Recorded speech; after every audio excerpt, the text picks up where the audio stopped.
السلام عليكم ورحمة الله.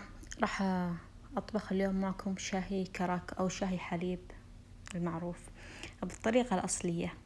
أنا بعلمكم اليوم الطريقة الأصلية. طبعا في ناس بتضيف إضافات زعفران مدريش، هذا كل على حسب الرغبة، بس هذه هي الطريقة الأصلية.